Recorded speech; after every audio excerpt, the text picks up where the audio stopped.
حضرت خدیجۃ الکبریٰ کہ وہ ذات پاک ہے کہ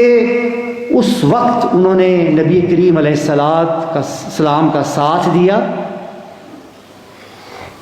آپ کی نصرت فرمائی،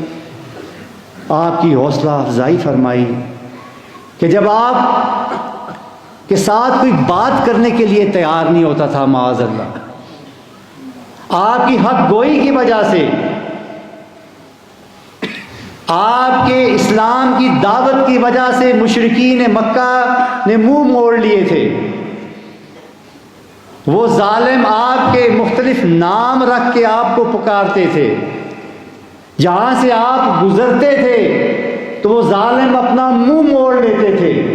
آپ کے راستے میں کانٹے اور گندگیاں پھینکتے تھے، آپ کو اذیت پہنچانے کا ہر طریقہ اپناتے تھے، آپ کی تکذیب کرتے تھے، مذاق اڑاتے تھے۔ اس تنگ اور پریشان کن حالات میں جب میرے آقا گھر آتے تھے تو ان کا استقبال حضرت خدیجۃ الکبریٰ فرماتی تھی۔ اور حاضرین محترم، یہ بات بھی ذہن نشین کر لیں، جیسے کہ میں نے آپ کو کہا کہ وہ اللہ تعالیٰ کا انعام تھی نبی پاک علیہ الصلوۃ والتسلیم پہ،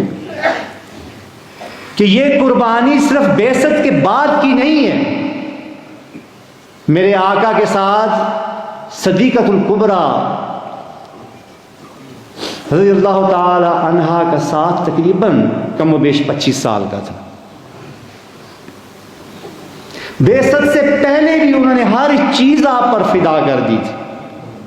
ابھی نبوت کا اعلان ہی نہیں ہوا تھا۔ کیوں؟ اس لیے کہ وہ اللہ کی طرف سے انعام تھی نبی کریم علیہ الصلوۃ والتسلیم۔